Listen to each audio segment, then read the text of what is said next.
Hey, all Scott here. First, I want to take a second to thank all the show's listeners, sponsors, and supporters for helping make the show what it is. I literally couldn't do it without you. And now I want to tell you about the newest way to help support the show. Whenever you shop at Amazon.com, stop by ScottHorton.org first, and just click the Amazon logo on the right side of the page. That way, the show will get a kickback from Amazon's end of the sale. It won't cost you an extra cent. And it's not just books. Amazon.com sells just about everything in the world, except cars, I think. So whatever you need, they've got it. Just click the Amazon logo on the right side of the page at ScottHorton.org or go to ScottHorton.org/Amazon. All right, you guys, welcome back to the show. I'm Scott Horton. This is my show, The Scott Horton Show. The website is ScottHorton.org. And again, I'll remind you, sorry, but it's fundraising week here at the Scott Horton Show. So if you'd like to stop by ScottHorton.org/donate, really I need advertisers more than anything, but donations are good too. You can find out all the ways to get that done there at ScottHorton.org/donate, and I sure appreciate it. Okay, so now our next guest on the show is Karel Van Wolferen. And I'm sorry, I still didn't pronounce your name right. I did try, though. Dutch journalist and retired professor at the University of Amsterdam. And he's got this great article here at UNZ.com. That's UNZ, UNZ.com. And it's called The Ukraine, Corrupted Journalism and the Atlanticist Faith. Very interesting piece, and we're running it in the Viewpoint section today on antiwar.com. Welcome to the show. How are you doing, Karel? I'm doing fine. Thank you, Scott. I really appreciate you joining us, and sorry I'm a Texan. I just can't talk Dutch right. I really did try to pronounce it right, but it comes out Karel no matter how bad I try. I even practiced out loud before I went on the air, and no, I still... Sorry. Anyway, great piece here. I really appreciate your work that you've done, and really appreciate you joining us on the show today. So thank you. My pleasure. I'm sorry.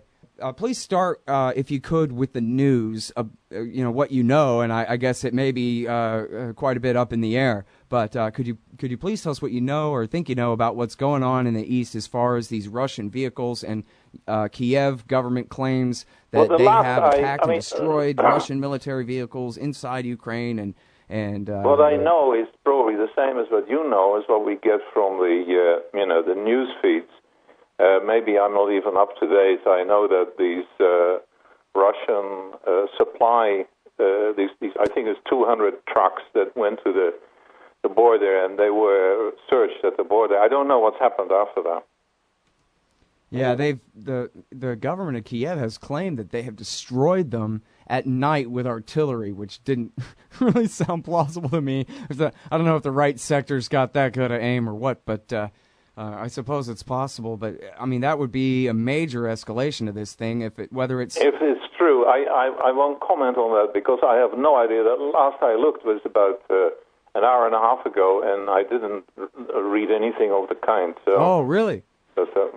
So let us not dwell on that so much. I mean, that's really for the wire services or So and I'm not really in the news business as such. You know, right. I comment on things, and I talk about things that I think should be our concern. Right, I understand. It's a much more in-depth piece than simply reporting the news here, but I thought I better start with the emergency going on. And it's Bloomberg News has the developing story there. Whether it's true or not, I don't know, but for people who want to check Google News on that. But yeah, so I guess obviously it's a very complex article that you have here, but first and foremost, can we start with the airplane then? Or I guess secondarily, then can we get to the airplane? The article, you see, what prompted me to write it is that I was following the way in which what happened was being interpreted in the Netherlands and also in Britain and the United States, of course, and other parts of Europe. And I was struck by the unanimity of, they started pointing their fingers at the guilty party, which was the so-called separatists, and behind them Putin.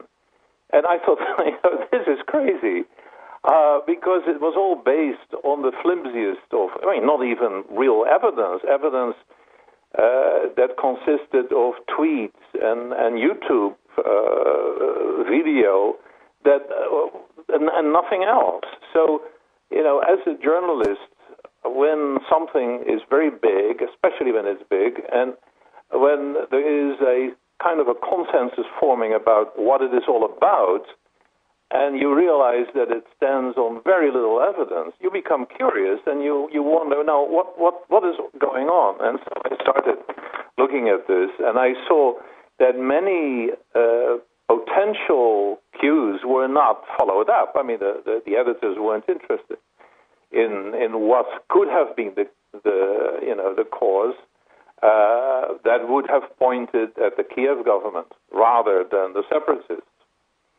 So I became very interested, and that's when I started writing about this.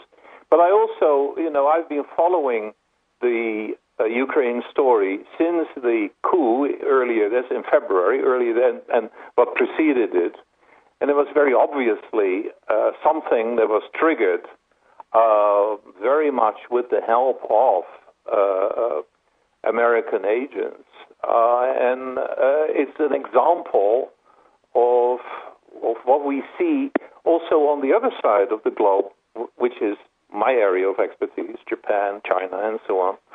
And I thought, this is a big story, because what's going on is vilification of Russia, as on the other side of the globe, vilification of China, a new Cold War, as it were, an attempt to contain those former huge communist enemies. And we should be alert, and there should be neutral reporting on it for us to get an idea of what's really going on in the world. Right. Well, it turned out, at the very beginning, it seemed like a reasonable assumption that could have been borne out, that the rebels had, maybe they got a missile that was good enough to do it, but maybe they weren't good enough at targeting and they had made a terrible mistake here. It sounded like such a plausible story, but like you're saying, it really hasn't held up. And what seemed like the much more outlandish story that perhaps actually the government of Kiev shot it down, deliberately or accidentally, I wouldn't pass judgment on that, I don't know, but it really does seem to be the other way now, doesn't it? Yes.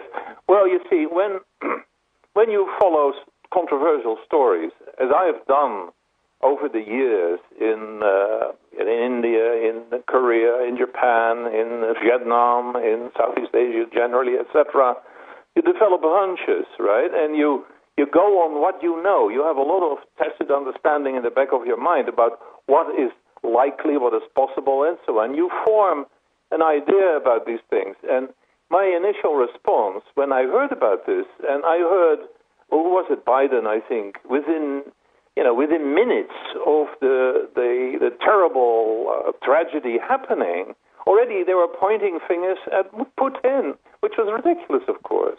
Yeah. So I become very suspicious. Yeah, well, as well you should be, as well as all journalists should be, and that's another major part of the story that you talk about is the American influence on the European media on this, in sort of announcing really loud, there's a narrative here, and you guys are expected to stick to it too. They really do fall in line, don't they?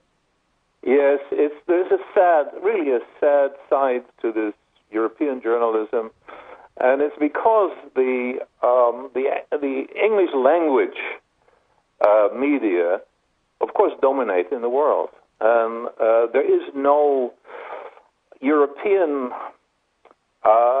news source, basically. You have, of course, the French and the Germans have their press agencies, but also they get much of their inspiration and their knowledge from the English language ones. So the editors in New York as well as London have a great deal of influence on what the rest of the world learns about everything happening in the world. And this is certainly true of Northern Europe. So the Netherlands, where I live, is a perfect case in point, And I was reading the paper that I used to work for 17 years, and I was appalled at the way in which they were just parroting what the American media was saying. And the London-based media have gone berserk, especially in their leaders, as to what we should be doing about Russia and Putin and so on. Sure. And then, of course, Well, I'm sorry. There are many Karel, factors. let me interrupt you here. I'm sorry. We have to take this break. Yes. But when we come back, we can talk more about the media and about the Atlantic Alliance and all the anti-Russia narratives presumed to be true by all our media and the rest of so-called civil society. On the other side of this break, it's Karel Van Wolferen, writer for many major newspapers. Back in a sec. Hey, y'all, Scott Horton here for WallStreetWindow.com. Mike Swanson knows his stuff. He made a killing running his own hedge fund and always gets out of the stock market before the government-generated bubbles pop, which is, by the way, what he's doing right now, selling all his stocks and betting on gold and commodities. Sign up at WallStreetWindow.com and get real-time updates from Mike on all his market moves. It's hard to know how to protect your savings and earn a good return in an economy like this. Mike Swanson can help. Follow along on paper and see for yourself. WallStreetWindow.com. All right, you guys, welcome back to the show. I'm Scott Horton. This is my show, The Scott Horton Show. Website is scotthorton.org. Stop by scotthorton.org/donate if you'd like to contribute. I don't do this all the time, just this week and last, and maybe next. scotthorton.org/donate. Follow me on Twitter at Scott Horton Show. All right, and so I'm talking with Karel Van Wolferen, and he's a reporter from the Netherlands. And he's written for many major papers, a serious journalist here, papers here and over in Europe. And we're talking about, well, the entire narrative, really, of the war in Ukraine, Russian intentions, the shoot down of MH17, and all the related mess, the media coverage, and the relationship between the American government and the governments of the EU, et cetera, et cetera. It's a whole lot of fun. And so... I guess, there's so many different ways I want to go on this. First of all, I guess if we can get back to the plane for just a second, you mentioned an extremely important source, not necessarily definitive, but an extremely important source from the Organization for Security and Cooperation in Europe, saying we're looking at the wreckage and it looks to us like machine gun fire has hit this plane. Is that correct? Yeah. No, it was the first member of that organization who was at the site looking at the wreckage, and he spent about a week looking at it, and then he explained this, I think, on Canadian TV, that it looked like the plane was hit by very strong machine gun fire, and that could have come from a fighter plane that belonged to the Kiev military. Now, that would, of course, confirm what the Russian radar reports say, that there were two fighter planes in the vicinity of the plane that was brought down. And also it would concur with eyewitness accounts that the BBC broadcast, eyewitnesses on the ground who saw it happening, way above their heads, of course. And so, it's the kind of thing that editors should look at. Editors, of course, should wonder what has happened to the radar records of the Kiev control tower. And there are rumors about foreign air controllers being sent out and being fired immediately after this happening. There are so many fishy sides to this story. It's incredible. And if you are an investigative journalist and an editor interested in what really goes on, you would be following them up.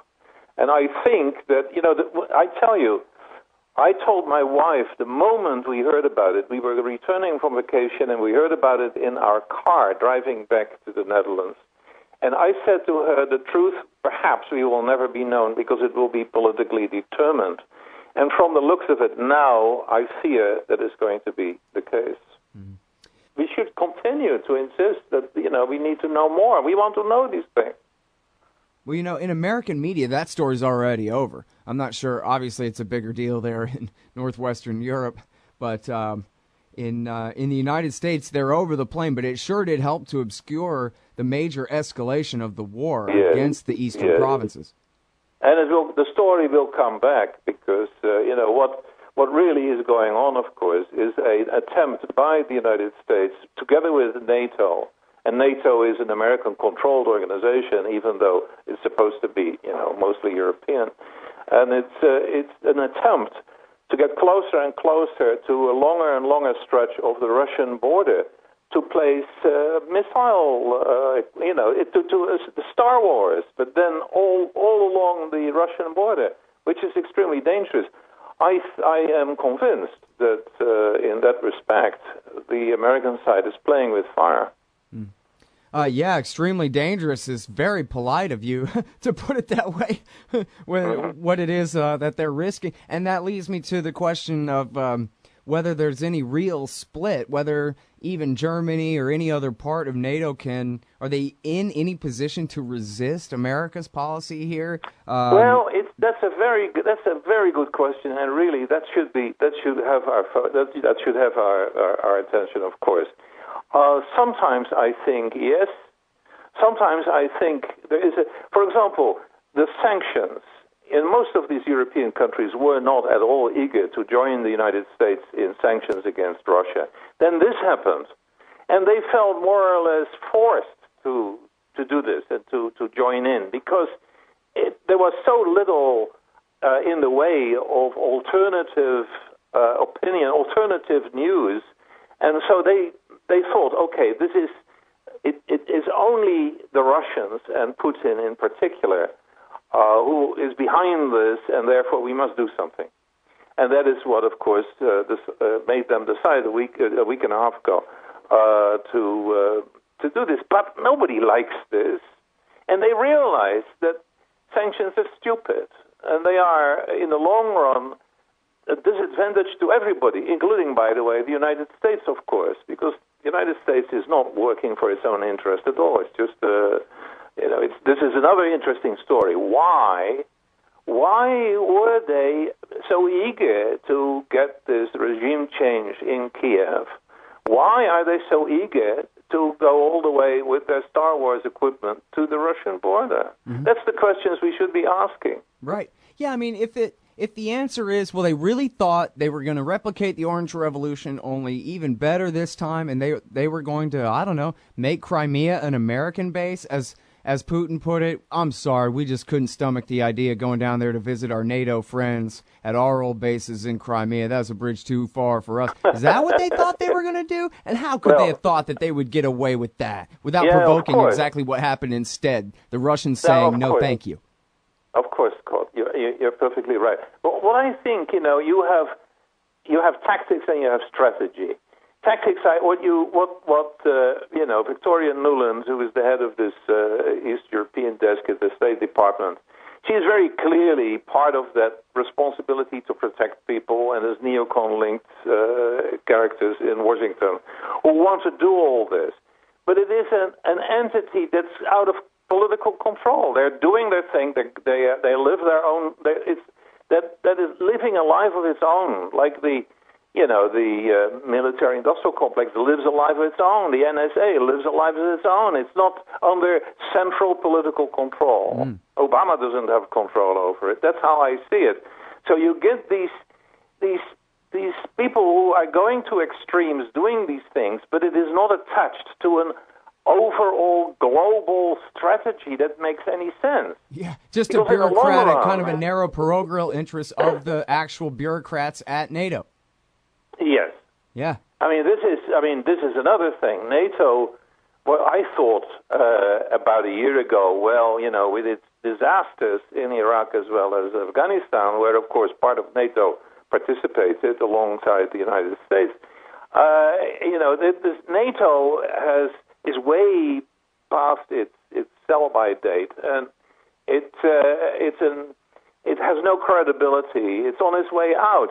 But this thing, this coup in the Ukraine has reinvigorated it. And these military people in Western Europe, they were brought up in Cold War with Cold War rhetoric and everything, and that's what they know. That's what they must believe. But I imagine there is a lot of doubt, and I imagine there's also a lot of disagreement within the ranks of these outfits. That's what I think, and it'd be very interesting to see how this. But it's dangerous. I mean, you can really make a huge mistake. And imagine the situation looked at from. I mean, imagine you are in Putin's shoes, You have been the object of a vilification, a demonization campaign that's been going on for years, and it's really accelerated in this past half year since the coup in Kiev. And what do you do? What can you do? My impression is he's played it very coolly, diplomatically, and he continues to insist on diplomatic. But at some point, he may feel he has to move. All right, well, I've already kept you a bit over time here, but I certainly agree with you with that. It's a scary place to leave it, but I don't know what more we know than that. Then, we could start speculating about the dark future from here, but we'll let it go. Thank you so much for your time. I really appreciate it, Karel. Okay, Scott, my pleasure. All right. That is, and I'm sorry I can't say your name right for the life of me, Karel Van Wolferen. Is the best I can do. Here he is at UNZ.com, U-N-Z, UNZ.com, a very well-done piece here. It's called The Ukraine, Corrupted Journalism, and the Atlanticist Faith. And he is a Dutch journalist, former professor at the University of Amsterdam, has written for the New York Times, the Washington Post, the New Republic, the National Interest, Le Monde, and his career, I believe, was mostly at Henselblad, one of Holland's leading newspapers. Oh, John Kerry's Mideast Peace Talks have gone nowhere. Hey, y'all, Scott Horton here for the Council for the National Interest at councilforthenationalinterest.org. U.S. military and financial support for Israel's permanent occupations of the West Bank and Gaza Strip is immoral, and it threatens national security by helping generate terrorist attacks against our country. And face it, it's bad for Israel, too. Without our unlimited support, they would have much more incentive to reach a lasting peace with their neighbors. It's past time for us to make our government stop making matters worse. Help support CNI at councilforthenationalinterest.org. Hey, all Scott here. If you're like me, you need coffee. Lots of it. And you probably prefer it tastes good, too. Well, let me tell you about Darren's Coffee Company at darrenscoffee.com. Darren Marion is a natural entrepreneur who decided to leave his corporate job and strike out on his own, making great coffee. And Darren's Coffee is now delivering right to your door. Darren gets his beans direct from farmers around the world. All specialty, premium grade with no filler. Hey, the man just wants everyone to have a chance to taste this great coffee. Darren's Coffee. Order now at darrenscoffee.com. Use promo code SCOTT and save $2. darrenscoffee.com.